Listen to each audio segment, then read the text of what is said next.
ప్రభునందు ప్రియమైన సహోదరి సహోదరులందరికీ నా హృదయపూర్వకమైన వందనాలు. బైబిల్ గ్రంథం చదువుకుందామండి. రాజుల 2వ గ్రంథం మనందరికీ తెలిసి ఎన్నో పర్యాయాలు మనం మాట్లాడుకున్నటువంటి వాక్యము మరొకసారి జ్ఞాపకం చేసుకుందాం. రాజుల 2వ గ్రంథము 2వ అధ్యాయము 19, 20, 21 వచనాలని చదువుతున్నాను. అందరూ చూడండి, అనుసరించండి. అంతటా ఆ పట్టణపు వారు, ఈ పట్టణం ఉన్న చోటు రమ్యమైనదని మా ఏలినవాడవైన నీకు కనపడుచున్నది, కానీ నీళ్లు మంచివి కావు, అందుచేత భూమియు నిసారమై ఉన్నదని ఎలీషాతో అనగా, అతడు క్రొత్త పాత్రలో ఉప్పు వేసి నీ వద్దకు తీసుకొని రండని వారితో చెప్పాను. వారు దాన్ని తీసుకొని రాగా అతడు ఆ నీటి ఊట యొద్దకు పోయి అందులో ఉప్పు వేసి, యెహోవా సెలవిచ్చినదేమనగా, ఈ నీటిని నేను బాగు చేసి ఉన్నాను గనుక ఇక దీని వలన మరణము కలగకపోవను, భూమియు నిసారముగా ఉండదు అనేను. కాబట్టి నేటి వరకు ఎలీషా చెప్పిన మాట చొప్పున ఆ నీరు మంచిదై ఉన్నది. తలల వంచి కళ్ళు మూసుకోండి, చిన్న ప్రార్థన చేస్తాను. ప్రేమ నమ్మకమున గల మా పరలోకపు తండ్రి, మీ ప్రియకుమారుడు మా రక్షకుడైన యేసుక్రీస్తు పరిశుద్ధ నామంలో ఈ మధ్యాహ్న కాల సమయంలో మా ప్రభువా సహోదరి సాక్ష్యమును విన్నాము. చదవబడినటువంటి లేఖనము మీ హస్తములకు అప్పగిస్తున్నామయ్యా. మీ పక్షాన నిలిచిన నేను మా ప్రభువా మీ దీనదాసునిగా నన్ను నేను తగ్గించుకుంటున్నాను. లోక జ్ఞానము కూడా లేనివాడను నాయన. ఒకవేళ ఉంది అనుకుంటే అది మీ దృష్టికి వెర్రితనము. పరసంబంధమైన జ్ఞానము చేత నన్ను నింపండి అయ్యా. చదవబడినటువంటి లేఖనమును వివరించగలిగిన ఆ వాక్శక్తిని నాయన, ఆత్మజ్ఞానముతో బోధించగలిగిన శక్తిని మాకు దయచేయమని అడుగుచున్నాం. అక్షరానుసారమైన బోధలు ఆత్మలను చంపివేస్తాయి, ఆత్మానుసారమైన బోధ ఆత్మలను రక్షిస్తాయి. కనుక ప్రభు ఇది నానా ఆత్మానుసారముగా, దైవికానుసారముగా, పరిశుద్ధాత్మాభిషేకము చేత నింపబడిన వాడిగా అయ్యా, ఈ వాక్యములను వివరించగలిగిన జ్ఞానమును నాయన, వివేకమును నాకు దయచేయమని అడుగుచున్నాం. దీని ద్వారా మేమందరమును ఈ దినాన్ని మా జీవితాన్ని పరిశీలన చేసుకున్నటకు సహాయమని దయచేయమని మా ప్రభువును మా రక్షకుడైన యేసుక్రీస్తు పరిశుద్ధ నామములో అడిగి వేడుకొంచున్నాను తండ్రి, ఆమేన్. ప్రభునందు ప్రియమైన సహోదరి సహోదరులారా, చదవబడినటువంటి వాక్యము ఇక్కడ ఉన్నటువంటి వారిలో ప్రతి ఒక్కరూ నాకు తెలియదు అనేవారు లేరు. అందరికీ తెలిసినటువంటి వాక్యమే. నేను వినలేదు అనేవారు కూడా లేరు. ఇక్కడ ఎన్నో పర్యాయాలు ఎంతోమంది సేవకులు చెబుతూ ఉండగా ఈ వాక్యమును విన్నాం. నేను కూడా పలుమార్లు ఈ వాక్యాన్ని చెప్పాను. ఇది నాన్న ఈ నూతన సంవత్సరం మొదటి అల్లారాధనలో ఉన్నటువంటి మనతో దేవుడు ఈ మాటలు మాట్లాడుతూ ఉన్నాడు. ప్రవక్త అయినటువంటి ఎలీషా గారు ఒకానొక పట్టణములో ఉన్నాడు. ఆ పట్టణము రమ్యమైనది, సువాసన గలది, మేడి చెట్లు ఎక్కువగా ఉన్న ఆ పట్టణం అది.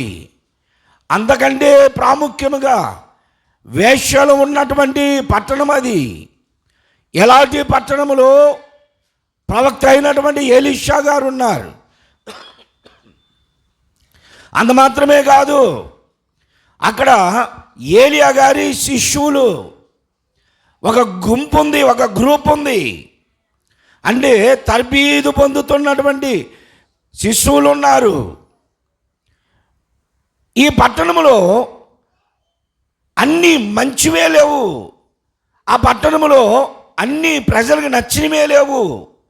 ఆ పట్టణంలో ప్రజలకు నచ్చనివి కూడా ఉన్నాయి. ఆ పట్టణమే రమ్యమైన పట్టణం, ఆ పట్టణమే సువాసన కలిగిన పట్టణము. ఆ పట్టణం యెరికో పట్టణం.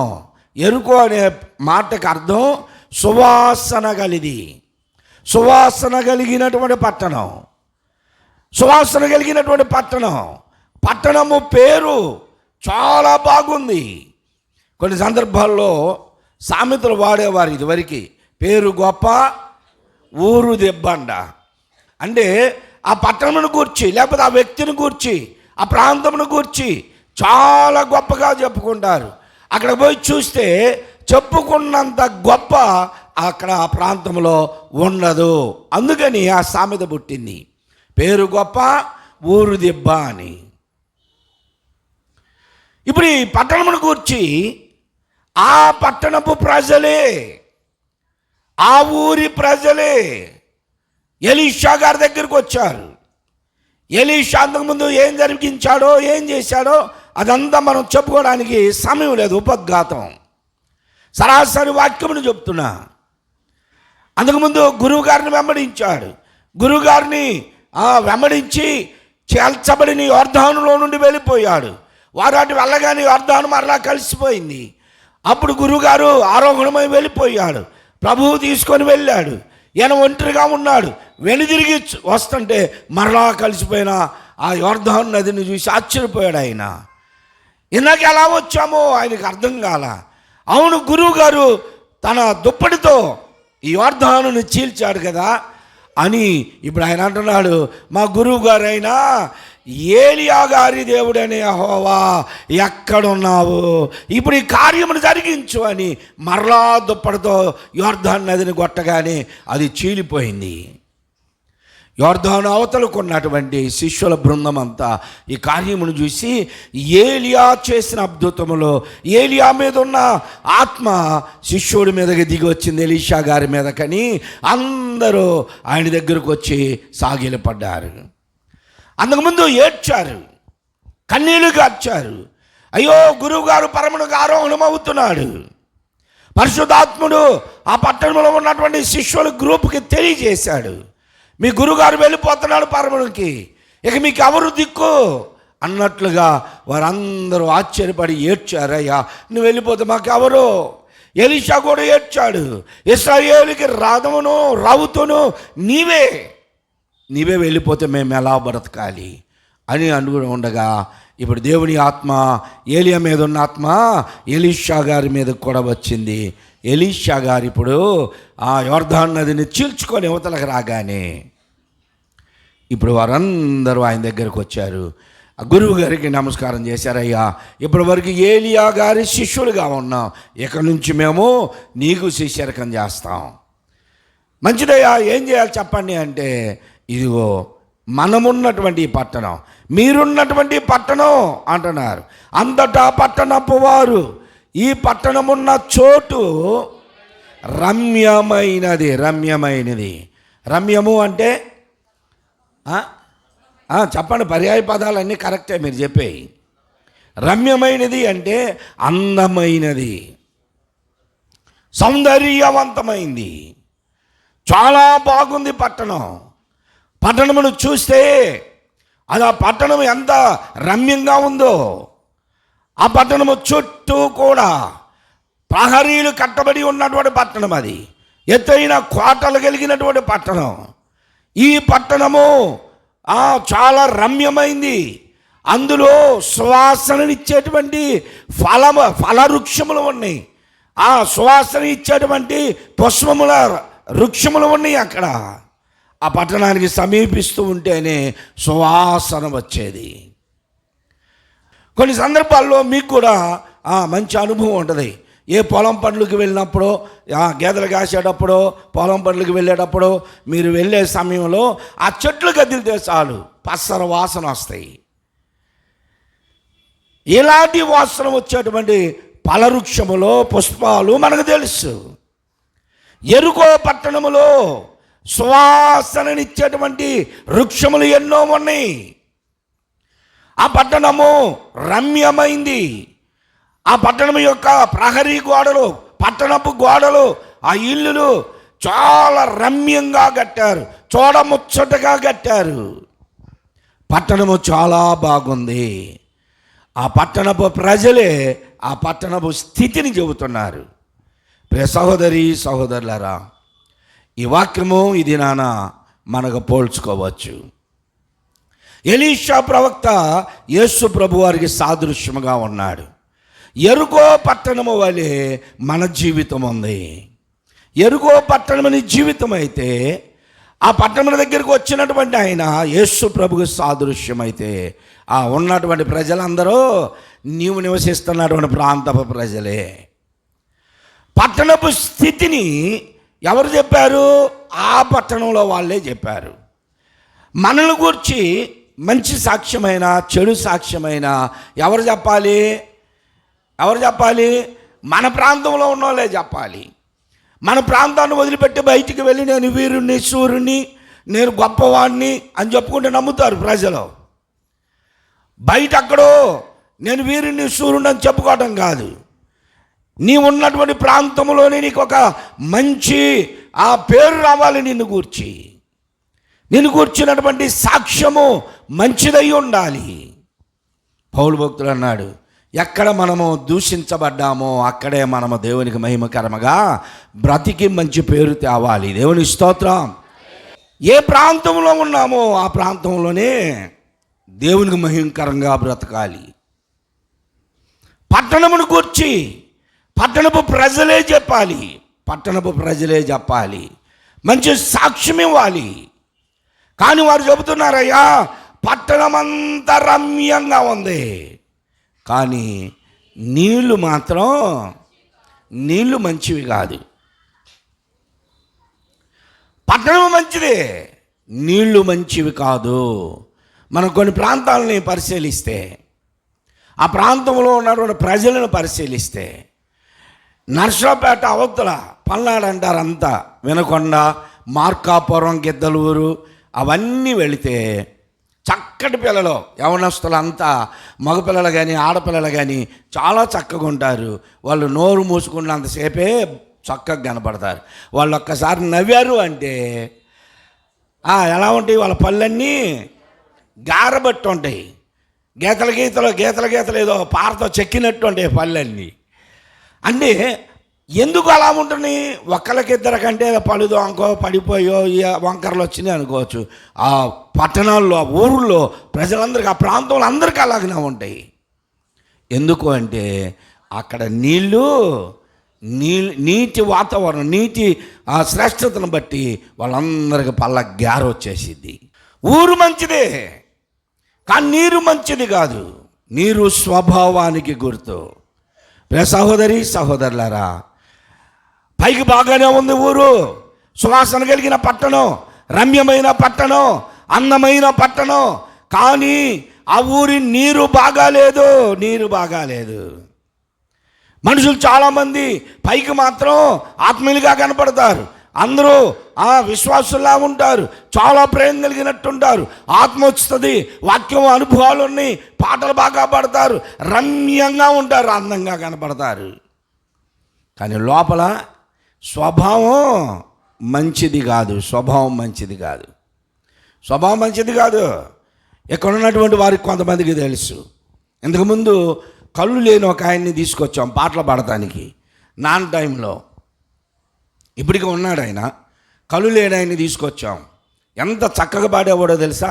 పాటలు చాలా బాగా పాడతాడు, క్యాషో వేస్తాడు, కళ్ళు లేవు క్యాషో వేస్తాడు, పాటలు రాస్తాడు, పాటలు పాడతాడు, ఆయన మౌత్ ఆర్గాన్ వేస్తాడు, మరలా ఏమి లేకుండా చేతులతో అన్ని ఇన్స్ట్రుమెంట్స్ వాయించినట్టు చేస్తాడు. అంతా చాలా బాగుంటాడు ఆయన కాడ. అన్ని మంచి వరాలు ఇచ్చాడు దేవుడు. అంత అయిపోయిన తర్వాత ఎవరన్నా గుడ్డోడు బాగా పాడాడయ్యా, చాలా బాగున్నాడని దగ్గరకు వచ్చిన తర్వాత, బ్రదర్ బాగున్నారా వందనాలంటే పక్కన సాల్మాన్ అని ఉంటే, సాల్మా ఏమో చక్కగా ఉంటుందా, సాల్మాన్ ఏమో లావుగా ఉంటుంది కదా, సన్నగా ఉంటుంది కదా అని చెప్పి అడుగుతూ ఉండేవాడు. అంటే పైకి మాత్రం బాగానే ఉన్నాడు మనిషి. కళ్ళు లేవు కనుక పాపం లేదనుకుంటాం మనం. యేసు ప్రభు అదే చెప్పింది, మీరు గుడ్డివారు అయినంత మాత్రాన పాపం లేదనుకోబాకండి. కన్నులున్న వారు గుడ్డివారు కావాలి, కళ్ళు లేని వాళ్ళు కళ్ళు తెరవబడాలి అని. అతను నేత్రాలు లేనంత మాత్రాన పాప స్వభావం లేదా? చాలామంది జీవితాల్లో లాగానే ఉన్నాయి. పైకి మాత్రమే విశ్వాసులు, పైకి మాత్రమే పాటలు బాగా పాడడం, ప్రార్థన బాగా చేయడం, వాక్యం బాగా, అన్నీ బాగానే ఉంటాయి చాలామంది జీవితాల్లో. కానీ స్వభావాలు మంచివి కాదు. స్వభావం మారాలి. అందుకనే పట్టణ ప్రజలే చెప్పారు, అయ్యా ఈ పట్టణం ఆ పట్టణం రమ్యంగా కనపడుతుంది, చాలా బాగుందయ్యా, పట్టణం బాగుంది అని చెప్తారు. సావుకుడు లాగానే కనపడాలి. సావుకుడు సినిమా యాక్టర్ లాగానో, ఇంకా రాజకీయ నాయకుల్లాగానో, ఎవరిలాగానో కనపడకూడదు. విశ్వాసి లాగానే ఉండాలి. విశ్వాసి మాటలు ఎలా మాట్లాడుతున్నావో నీ క్రియలు అలాగనే ఉండాలి. నువ్వు ఎలా ప్రార్థన చేస్తున్నావో నీ క్రియలు అలాగనే ఉండాలి.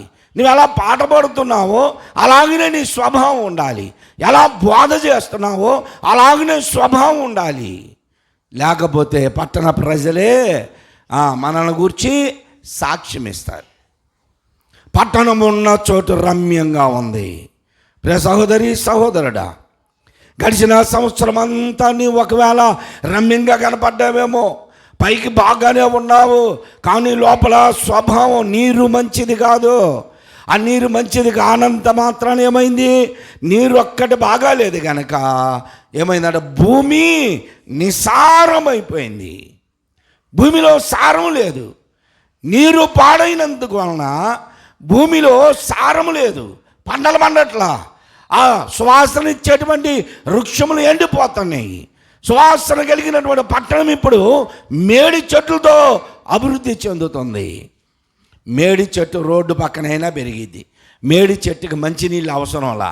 మేడి చెట్టు మంచుని తీసుకొని కాయలు ఫలిస్తుంది. ఇప్పుడు ఆ మేడి చెట్లు ఎక్కువ అయిపోయినాయి ఆ ఊరంతా. పొట్టిజక్క ఏ చెట్టు ఎక్కాడు? ఏ ఊరిలో? గుంటూరులోనా? ఊరు కూడా తెలీదా? యేసు ప్రభు ఎరుకో పట్టణము గుండా వెళ్ళుచుండెను అని చదవలేదు ఎన్నిసార్లు? ఇదిగో ఈ ఎరుకో పట్టణమే, ఎరుకో పట్టణంలోనే సువాసననిచ్చేటువంటి వృక్షములు ఎండిపోయినాయి. సువాసననిచ్చే చెట్లు వాడిపోయినాయి, మాడిపోయినాయి, ఎండిపోయినాయి. ఇప్పుడు ఫలభరితము లేని, పనికి రాని ఎన్నో వృక్షములు అందులో మొలిసినాయి. భూమిని సారమైపోయింది. ప్రియ సహోదరి సహోదరులారా, నీ ప్రార్థన వల్ల నీ జీవితం లేకపోతే, నీ పాటలలాగా నీ పై కనపడేటువంటి ఆత్మీయ జీవితం లోపల లేకపోతే, ఆత్మీయ స్థితి లేకపోతే ఏమైపోతుంది? నీ జీవితం అంతా నిసారం అయిపోద్ది. నిసారం. ఇంటి దగ్గర మాత్రం ప్రార్థన ఉండదు. ఇక్కడికి వచ్చిన తర్వాత మాత్రం ఇక ప్రార్థన చేయమన్నారు కాబట్టి అటు చదువుకొని ప్రార్థన చేయాలా అని చెప్పేసి మనం చేస్తే లోపల ఏమైపోయింది? భూమి సారం లేదు. సారవంతమైనటువంటి ఆ జీవితం ఎప్పుడు నువ్వు ఎక్కడికి వెళుతున్నా సరే ఆత్మీయ స్థితి కావాలి. నేను ఒక రోజున స్తంభాలగారిలోనే ఉన్నాం. అప్పుడు మేము స్తంభాలగారిలో మోషే గారి ఇంట్లో అద్దెకుంటున్నాం. సీతమ్మ నగర్ గేట్ ఎక్కుతున్నా, మిలిటరీ ఆఫీస్ దాటాను. అప్పుడు క్రొత్తగా వచ్చింది ఒక పాట, నా విమోచకుడా యేసయ్యా నీ జీవన రాగాలలో నీ నామమే ప్రతిధ్వనించెని నా విమోచకుడా యేసయ్యా. ఈ పాట పాడుకుంటా సైకిల్, అప్పుడు ఆ సైకిల్ కూడా డొక్కు సైకిల్, కిర్రు కిర్రు కిర్రు అంటుంటుంది. సరే ఏదో ఒకటి ఆ సైకిల్ మీద వెళతా మైమరిచిపోయా, పాటను ఆలోచిస్తా వెళుతున్నా, ధనాముని బురదలో పడ్డా. చూస్తే ఆ గేటు మీద నుంచి దిగుతున్న బైకోడు నన్ను గుద్దాడు. వాడు ఆపి నిలబడి చూస్తున్నాడు ఎట్టబడ్డా అని. బురదలో పడ్డాను నేను, పక్కన కాలువలో. ఇదంతా బురదే. లేచాను, అతనేమన్నా వెళ్ళిపోయాను. నాదే తప్పు, ఎందుకంటే నేను పరిసరాలను గమనించడానికి ఇహలోకంగా లేను. ఆ పాటలో ఆలోచిస్తా వెళ్ళిపోతున్నా, మైమరిచిపోయినట్లయిపోయి నాకు యాక్సిడెంట్ అయింది. దారిని వెళుతున్నా సరే, మనం ఎక్కడికి వెళుతున్నా సరే ప్రార్థన అనుభవాలు కావాలి. పాటలు పాడుకుంటూ వెళ్ళు. మందిరంలోనికి వచ్చినప్పుడేమో నజరేయుడా, బయటికి వెళ్ళినప్పుడేమో బయటికి వెళ్తే రోడ్ల మీదకి వెళితే సీరియల్ పాటలు, సినిమా పాటలు నోటి నిండా అయ్యే. ఎంత బాగా పాడతారో తెలుసా అందరూ. ఎవరైనా ఫోన్ చేస్తే చాలు రింగ్ టోన్ ఏమొచ్చింది, ఓ రే యోగి. ఇక రింగ్ టోన్లు, కాలర్ టోన్లు, ఫోన్లో నీ జీవితం తెలిసిపోద్ది. నువ్వు ఎలా ఉన్నావో. సినిమా పాటలు పెట్టుకోవడం, అయ్యో పాడుకోవడం, సీరియల్ పాటలు. స్వభావం మంచిది కాదు. పైకి మాత్రమే నువ్వు విశ్వాసంగా కనపడుతున్నావు, పైకి మాత్రమే ప్రార్థన, పైకి మాత్రమే పాటలు, పైకి మాత్రమే నీ జీవితం విశ్వాసలాగా కనపడడానికి ప్రయత్నం చేస్తున్నావు. నీవున్నటువంటి పట్టణపు ప్రజలే నీ గురించి చెప్పాలి, నీ గురించి చెప్పాలి. పలానా సహోదరుడి పర్వాలేదండి, ఆ మాటల్లో కానీ క్రియల్లో కానీ ప్రార్థన అనుభవాలు చాలా బాగుంటుంది. పలానా సహోదరుడు అంటే పర్వాలేదండి, అబ్బాయి యవనస్తుడు పర్వాలేదండి, అతను బ్రదర్ పర్వాలేదండి అనేటట్టు ఉండాలి. కానీ బైబిల్ పట్టుకుంటేనేమో నెమ్మదిగా ఇట్లాగా అసలు మనకంటే మౌనస్తులు ఇంకెవ్వరు ఉండరని ఇట్లాగా వెళ్ళటం. బైబిల్ పక్కన పెడితే తెలిసిద్దిరా నా సంగతి అంటాడు ఒక ఆయన. అంటే ఏంటి, బైబిల్ పట్టుకోగానే వీళ్ళలోకి ఆత్మ వచ్చేసిద్ది అనమాట. మౌనంగా బైబిల్ పక్కన పెట్టగానే ఆత్మ వెళ్ళిపోద్ది పైకి. అప్పుడు వీళ్ళు మరో రూపాన్ని చూస్తారంట. పాస్టర్ గారు అంటున్నాడు, మరే మీరు నన్ను ఒక్క వైపే చూశారా అంటున్నాడు. అంటే రెండో వైపు ఇంకా మారలా. చాలామంది విశ్వాసులు, సేవకులు ఇలాగనే ఉన్నారు. వారు అంటున్నారు, అయ్యా ఇదిగో పట్టణం ఉన్న చోటు నీరు మంచిది కాదు. పట్టణము బాగానే ఉంది, రమ్యమైనది, కానీ నీరు మాత్రం నిస్సారమైపోయింది. మరి నేనేం చేయమంటారు చెప్పండి?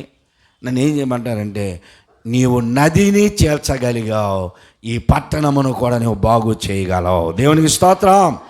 మనల్ని మనం అప్పగించుకోవాలి దేవునికి. ప్రభువా, ఇదిగో 2024 సంవత్సరం వరకు నన్ను, నా జీవితంలో నా వయసు ఎంతో గడిచిపోయిందో అన్ని సంవత్సరాలు నన్ను క్షేమంగా ఉంచావయ్యా. ఎన్నో ప్రమాదాలు తప్పించబడ్డాం మనం, ఎన్నో అపాయాలు తప్పించబడ్డాం మనం, ఎన్నో అనారోగ్యాల నుంచి మనము క్షేమాన్ని పొందాం.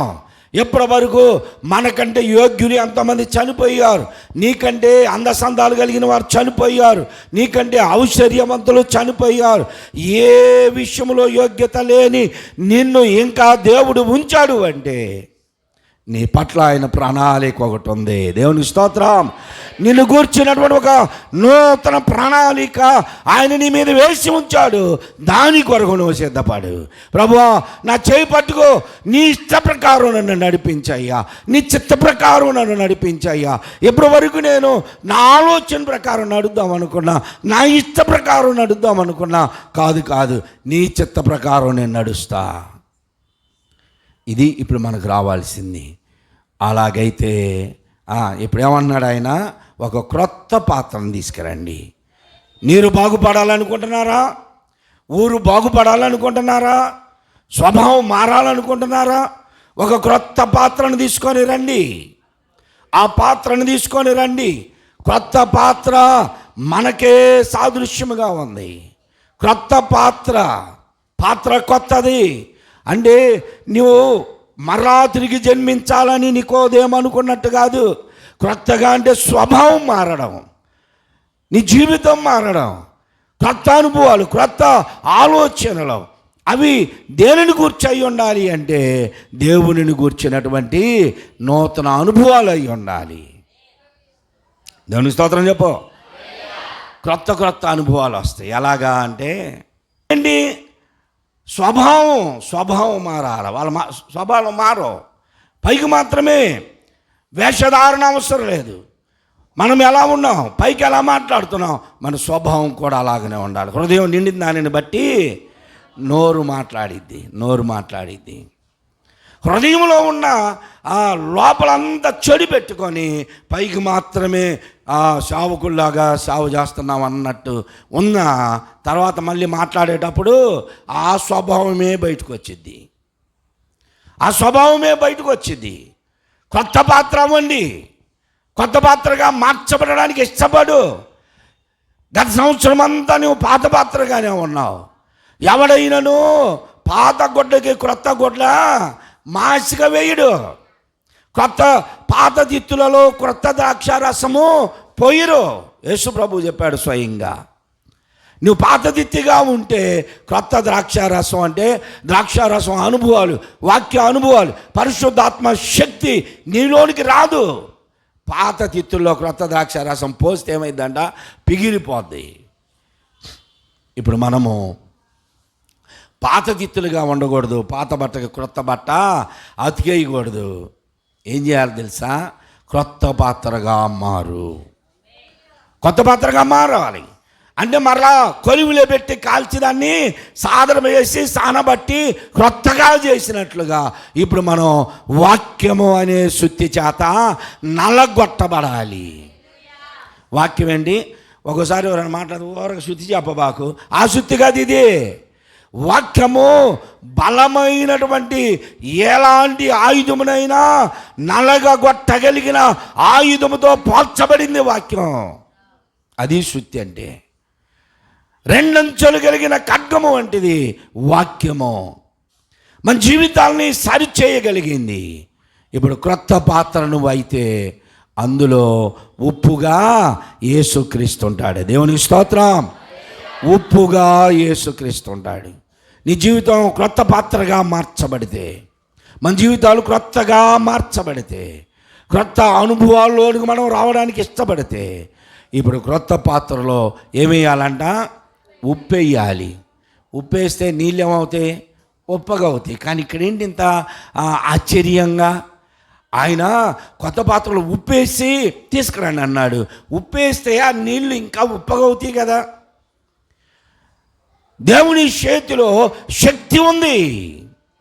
ఆయన దేనినైనా సరే మధురముగా మార్చగలిగిన వాడు. దేవునికి స్తోత్రం. నీటిని ద్రాక్షారసముగా మార్చాడు. ద్రాక్షారసమును ఆయన రక్తముగా మార్చాడు. ఎంత గొప్ప శక్తి ఆయనలో ఉంది. మాట మాత్రము చేత సమస్తమును చేయగలిగిన దేవుడు ఆయన. పాత్రలో ఉప్పు వేస్తే తెచ్చారు, శుద్ధి చేశాడు, నీటిని శుద్ధి చేశాడు. ఒక 8 రకాల శుద్ధులు ఉన్నాయి. ఏమేంటియో తెలుసా? 8 రకాల శుద్ధులు. మొట్టమొదటిది దేహశుద్ధి. దేని ద్వారా అవుతుంది చెప్పండి? దేహశుద్ధి నీటి ద్వారా అవుతుంది. రెండవది వస్త్రశుద్ధి. దేని ద్వారా అవుతుంది? నీటి ద్వారా అవుతుంది. మూడవది పాత్రశుద్ధి. దేని ద్వారా అవుతుంది? అంటులు తోమే వాళ్ళంతా మంచినీళ్ళతో తోముతారా? తెల్లగా వచ్చింది చూసారా? అది ఉన్నా సరే, 100 నిమ్మకాయల పవర్ అందులో ఉన్నా సరే నీరు లేకపోతే అయిద్దా? దేహశుద్ధి, వస్త్రశుద్ధి, పాత్రశుద్ధి. నాలుగవది గృహశుద్ధి. ఇంటిని మీరు కడగాలంటే దేంతో కడుగుతారు? ఇప్పుడేదో కొత్త కొత్త లిక్విడ్స్ వచ్చినాయి. పైజో గీజో ఎన్ని వేసినా సరే నీరు లేకుండా అయిద్దా? కాదు. దేహశుద్ధి, వస్త్రశుద్ధి, పాత్రశుద్ధి, తర్వాత గృహశుద్ధి. ఐదవది ఆహార శుద్ధి, అన్నశుద్ధి. ఏ కూరగాయలను కడగాలన్నా నీవు నీళ్లు కావాల్సింది. బియ్యం కడగాలన్నా నీళ్లు కావాలి. నీటితో శుద్ధీకరించవచ్చు ఈ 5 విషయాలని. మరొక 3 ఉన్నాయి. అవి దేంతో శుద్ధి అవుతాయో మీరు చెప్పాలి అందరూ. పిల్లలు మొత్తం చెప్పాలి అందరు. ఎవరు? వాక్ శుద్ధి దేని ద్వారా వస్తుంది చెప్పండి? వాక్శుద్ధి. వాక్శుద్ధి ఎలా వస్తుంది చెప్పండి? లాలాజారం ద్వారా. నోటి నిండా లాలాజారం ఉమ్ము పట్టుకొని అటు మాట్లాడదాం అది అట్లా వస్తుందా? కాదు. చెప్పండి, వాక్శుద్ధి ఎలా వస్తుంది? మీ మామని సరిచేసావుగా నీటికి మాట్లాడాలని. వాక్శుద్ధి ఎలా వస్తుంది చెప్పండి? విద్య ద్వారా వస్తుంది, వివేకం ద్వారా వస్తుంది. బాగా చదువులేని మోటోని నేను, నా మాట ఎప్పుడన్నా నైస్కి వస్తుందా? నైస్కి వచ్చిద్దా? నైస్గా మాట్లాడతానా? ప్రేమ కలిగిన మా ప్రియ పొలంలో తండ్రి అంటాం వస్తుందా? నైస్గా మాట్లాడతానా? రాదు నాకు, ఎందుకంటే మోటోని. బాగా నైస్గా మాట్లాడాలి. మధ్యలో ఇంగ్లీష్ పదాలు, అబ్బో వీళ్ళేదో చదువుకున్నారు అనుకుంటారని ఒక 4 మాటలు మాట్లాడితే అందులో 4 ఇంగ్లీష్ పదాలు బట్టినంత మాత్రాన మనం చదువుకున్న వాళ్ళం అంటారని కాదు, మన స్థితి తెలిసిపోద్ది. వాక్శుద్ధి ఎలా వస్తుంది అంటే విద్య ద్వారా వస్తుంది. చదువుకొని ఉంటే వివేకం వచ్చింది. వివేకం ద్వారా ఎవరిని ఎలా మాట్లాడాలో అలా మాట్లాడతాం. చెప్పండి, హృదయ శుద్ధి దేని ద్వారా వస్తుంది? హృదయ శుద్ధి ఏం ఎవరు చెప్పరు అంటే మీకు ఎవరికి హృదయ శుద్ధి లేదన్నమాట. దేవుని చూడలేరు మీరు. ఎందుకు? యేసు ప్రభువే చెప్పాడు, హృదయ శుద్ధి గలవారు వారు తెలుసుగా. మరి హృదయ శుద్ధి దేని ద్వారా వస్తుంది? వాక్యం ద్వారా. దేవుని స్తోత్రం. వాక్యము వింటూ ఉంటే మన స్వభావం మారిపోద్ది. వాక్యము ద్వారా హృదయాన్ని మనం శుభ్రపరచుకోగలం. వాక్యం ద్వారా హృదయ శుద్ధి కలుగుతుంది. ఆత్మశుద్ధి ఉంది. చివరగా ఆత్మశుద్ధి దేని ద్వారా వస్తుంది చెప్పండి? Very good. ఆత్మశుద్ధి అనేది దేని ద్వారా వస్తుందంటే క్రీస్తు రక్తము చేత కడగబడడం, మార్పు చెంది మారు మనస్సు పొంది బాప్తిస్మ అనుభవంలోనికి వస్తే ఆత్మశుద్ధి. 8 శుద్ధులు మనుషులకి అవసరం. హృదయ శుద్ధి, వాక్శుద్ధి, ఆత్మశుద్ధి ఇవి చాలా ప్రాముఖ్యమైనవి. ఇప్పుడు ఇక్కడ ఆయన ఎలీషా ప్రవక్త దేనిని శుద్ధి చేయాలంటున్నాడంటే పట్టణపును ఆ పరిస్థితులనే శుద్ధి చేయడానికి ఒక చిన్న పాత్రలో, క్రొత్త పాత్రలో ఉప్పు వేసి తీసుకొని రండి అన్నాడు. అది పట్టణము శాపగ్రస్తము క్రింద ఉంది. ఒకప్పుడు రమ్యమైంది, సువాసన కలిగింది. ఇప్పుడు ప్రస్తుతం ఆ పట్టణం ఎందుకు అలాగైపోయింది అంటే శాపము క్రింద ఉన్నది. యెహోషువ గారి కాలములో ఆ పట్టణమును శపించాడు యెహోషువ గారు. ఆనాటి నుండి ఈ శాపం అలాగనే ఉంది. పట్టణాన్ని బాగానే కట్టుకున్నారు, మేడల మిద్దెలు బాగానే కట్టుకున్నారు, ప్రజలు బాగానే ఉన్నారు. కానీ యెహోషువ గారి ఆ శాపము ఆ పట్టణము నుండి విడిపోలేదు. కాబట్టి ఇప్పుడు ఆ పట్టణం యొక్క ఆ విడుదల సమీపించింది.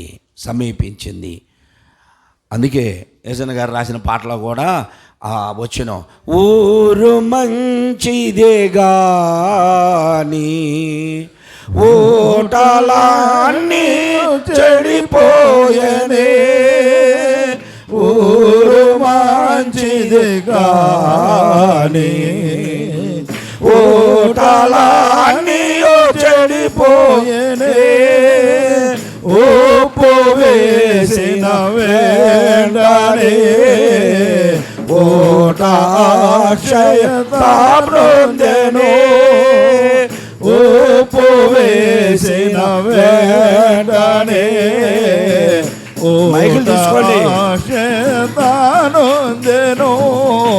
ఓహలు నాదు ఓటలు నా యేసు రాజా నీలోనే ఉన్నవి,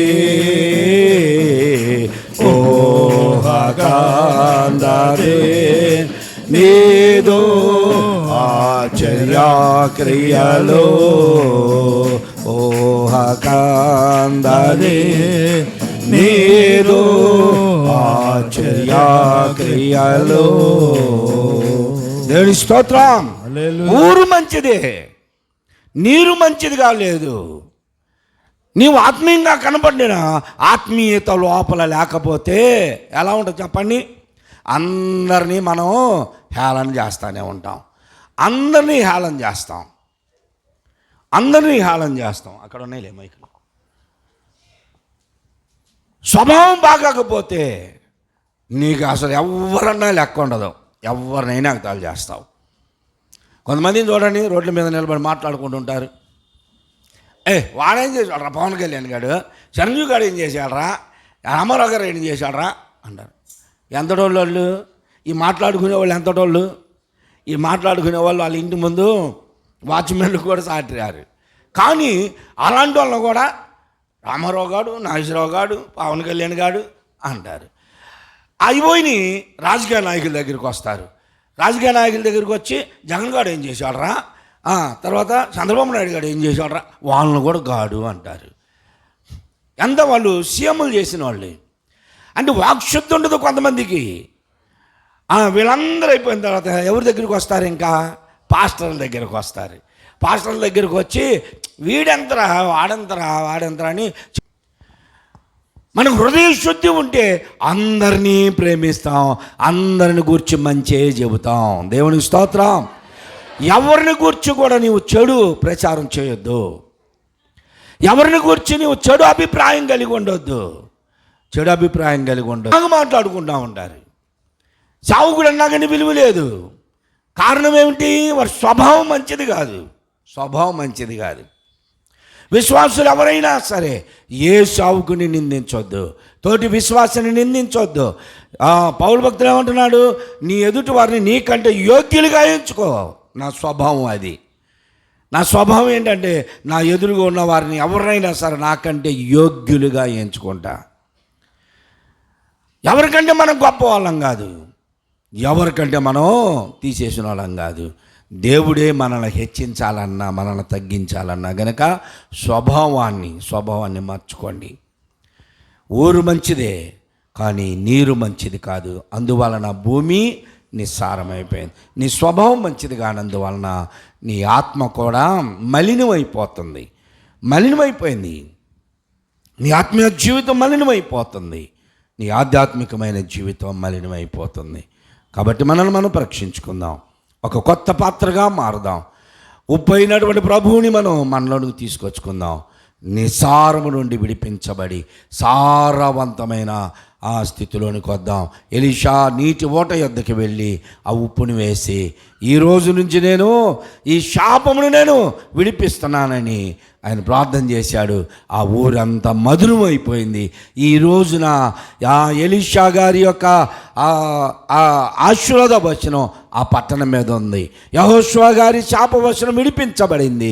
ఎలీషా గారి ఆశీర్వాదం ఆ పట్టణం మీద ఉంది. ఈరోజు అందరూ ఆ పట్టణాలను చూస్తానికి వెళుతున్నారు. ప్రియ సహోదరి సహోదరుడా, నీవు కూడా ప్రభు కొరకు బ్రతికితే, ప్రభువు నీలో ఉంటే, మనం అది కనపడాల్సింది ఎటు వెళ్ళినా మనలో ప్రభువు కనపడితే మనల్ని అందరూ గౌరవిస్తారు, అందరూ మనల్ని మెచ్చుకుంటారు, అందరూ మనకు సాగిలు పడతారు. దేవునికి స్తోత్రం.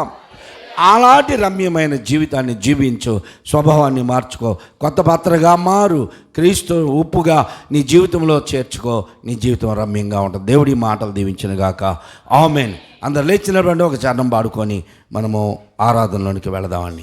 అందరూ లేచి నిలబడండి, అందరూ లేచి నిలబడండి, అందరూ లేచి నిలబడండి. అందరు కళ్ళు మూసుకోండి, అందరూ కళ్ళు మూసుకోండి.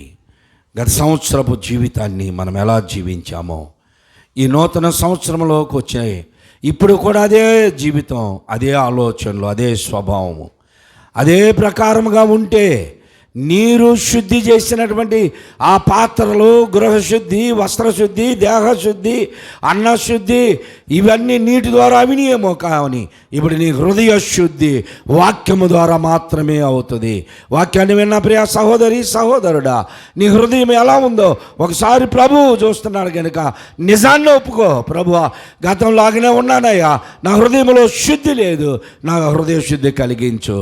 ఎందుకంటే యేసు ప్రభు చెప్పాడు, హృదయ శుద్ధి గలవారు మాత్రమే ప్రభువుని చూస్తారు అన్నాడు. గనుక మనమే ప్రభుకు సమర్పించుకుందాం. హృదయ శుద్ధి అయ్యా, వాక్శుద్ధి అయ్యా, ఎవరిని నిందించను, ఎవరిని హేళన చేయను, ఎవరిని నేను ఎద్దేవ చేయను, ఎవరి మీద నిందను మోపను. నేను నా జీవితాన్ని నేను సరి చేసుకుంటున్నాను, నీ హస్తాలకు అప్పగించుకుంటున్నాను.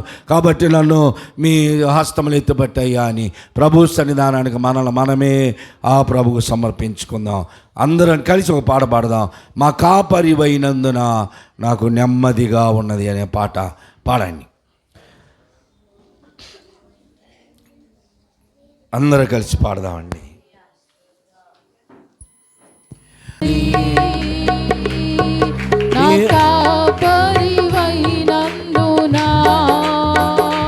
నాకు ధైర్యముగా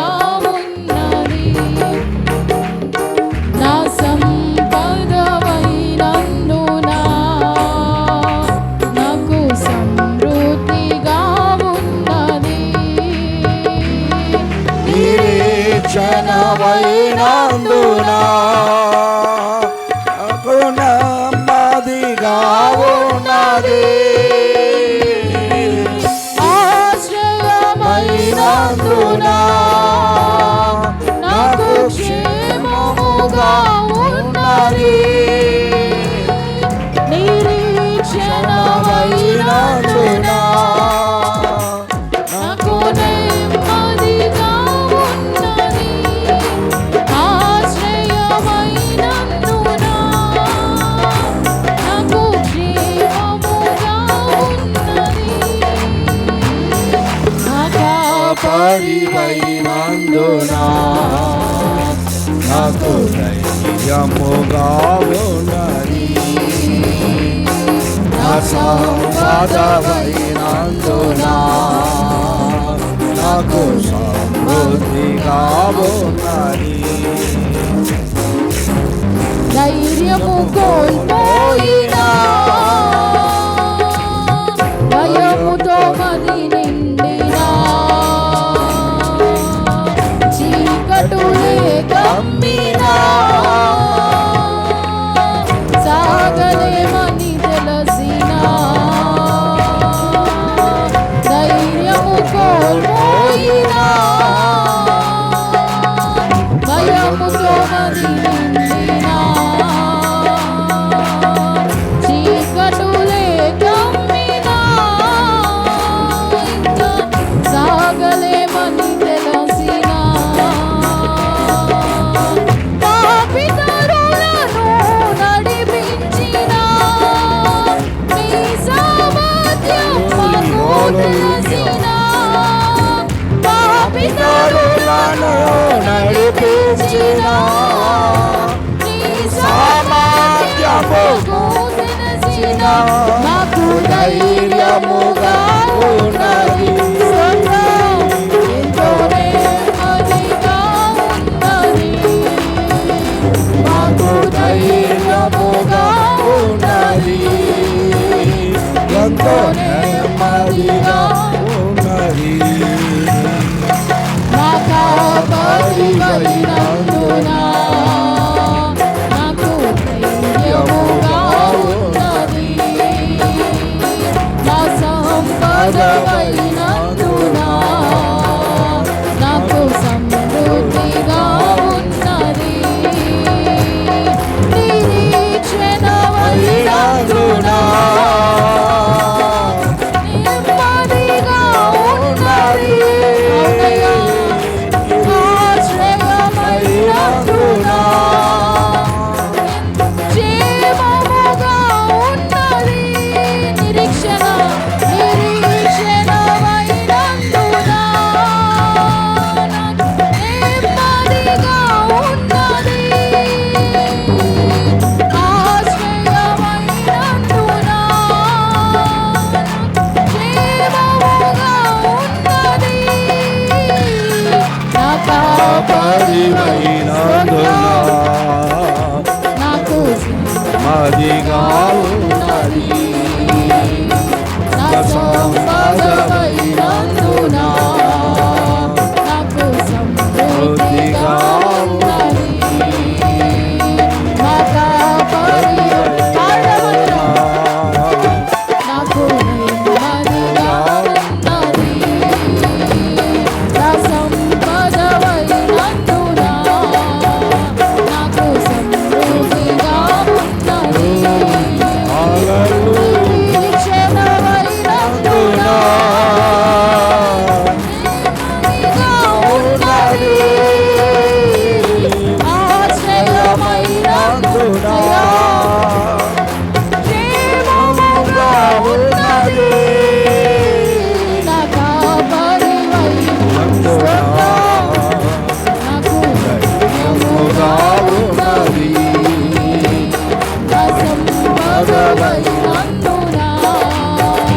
నూతన సంవత్సరంలో నడిపిస్తున్నటువంటి దేవుడు మనకు కాపరిగా ఉండి గొర్రెలకు ముందుగా నడిపిస్తున్నాడు. నా గొర్రెల స్వరము వినును అన్నాడు. యెహోవా కాపరి, నాకు లేమి లేదు అన్నాడు. పచ్చిక కలిగిన స్థలములను శాంతికరమైన జనముల చెంత నడిపిస్తాడు ఆయన. మన కాపరి అయినందువలన మన జీవితములకు నెమ్మది, మనం ఆశ్రయించవలసిన ఆశ్రయమైనందున మనకి సమాధానము దొరుకుతున్నది. సమాధానముడికి కర్త ఆయన, సమాధానముడికి అధిపతి ఆయన. మన హృదయములను సమాధానముతో నింపగలిగిన వాడు, మన జీవితములను నెమ్మదిగా ఉంచగలిగిన వాడు. గ్లోరీ హల్లెలూయా. యేసయ్యా యేసయ్యా, వందనాలు వందనాలు వందనాలయ్యా.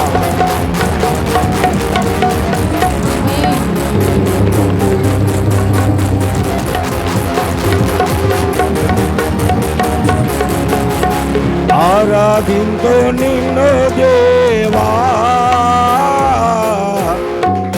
ఆనందింతో నీలో దేవా, ఆరాధింతో నిన్ను దేవా,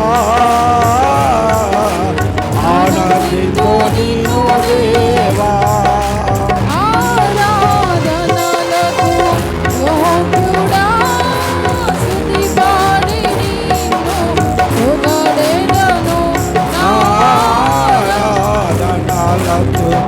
యోగ్యుడా స్తుతి పాడి నీను పొగడెదను.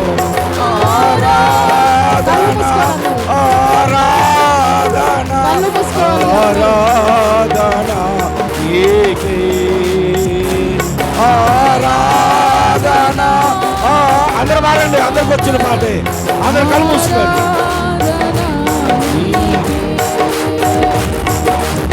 ఆరాధించు నిన్ను దేవా, ఆరాధించు నీలో దేవా.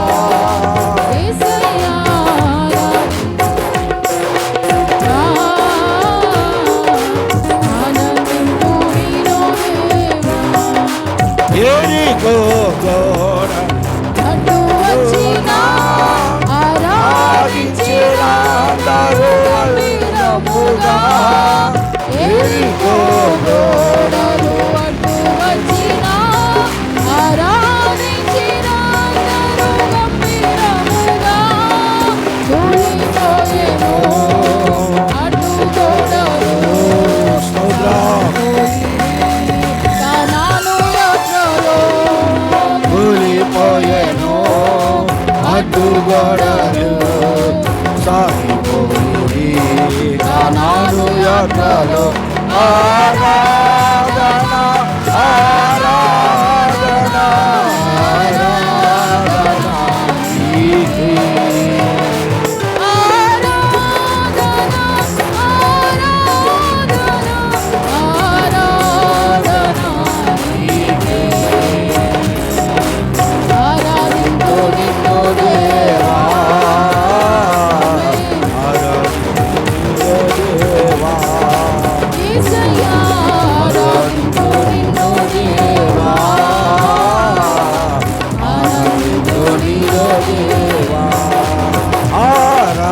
ఆరాధనలకు యోగ్యుడా స్తుతి పాడి నీవు పొగడెదను. ఆరాధనలకు యోగ్యుడా స్తుతి పాడి నీవు పొగడెదను. ఆరాధన ఆరాధన ఆరాధన నీకే. ఆరాధన ఆరాధన నీకే.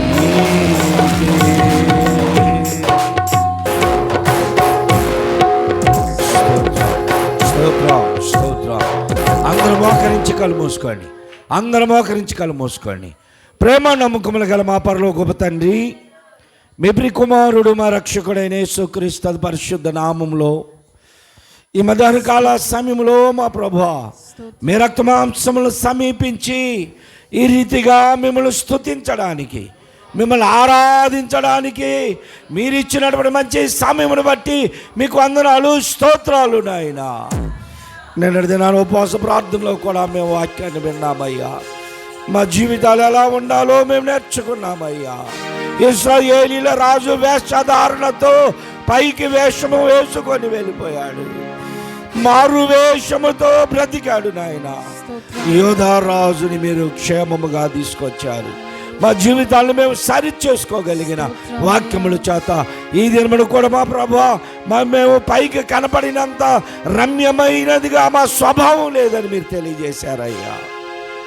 మా స్వభావాలు మారాలని వాక్యము ద్వారా మీరు తెలియజేసిన దేవా, ఎరుగో పట్టణము వలె సువాసన కలిగిన పట్టణముగా, రమ్యమైన పట్టణముగా, ఎత్తైన ప్రాకారములు కలిగిన పట్టణముగా, పట్టణములు ఎంత ఆ సుందరవంతముగా ఉన్నా నీరు మంచిగా లేకపోతే అయ్యా మేమెంతగా పైకి వేషధారణ కనబడ్డా స్వభావం మారకపోతే, స్వభావం మంచిగా లేకపోతే మా ద్వారా మీరు మహిమ పొందలేరు కదా తండ్రి.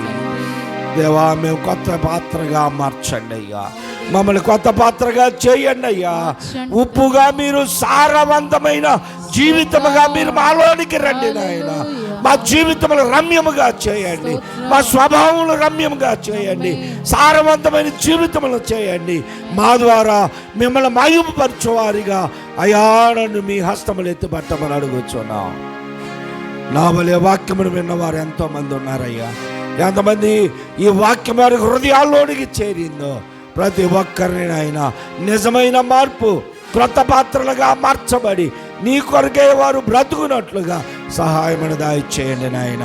అయ్యా ఇదిగో మాలో ఉన్నటువంటి ప్రతి విధమైన బలహీనత, కంటి చూపు, నోటి మాట, కాలి నడక, హృదయ తలంపులు, ఆలోచనలు, మా ప్రతి మాట అయా శుద్ధీకరించండి, శుద్ధులుగా చేయండి. మీ కొరకే బ్రతుకున్నట్లుగా ఒక నూతన తీర్మానంతో మేము ముందుకు వెళ్ళినట్లుగా ఈ మొదటి నెలలో మొదటి ఆరాధనలో ఉన్నామయ్యా.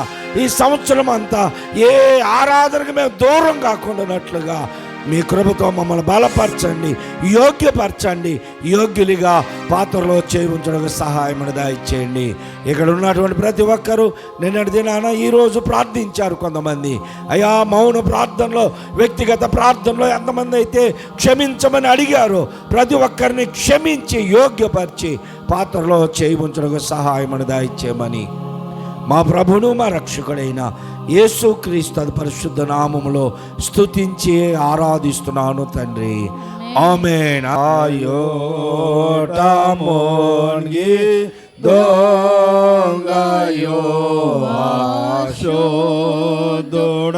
ఆశోదుడాయేను నేనాటి పాపి నీపోడు నేనాందో మూలుగోదో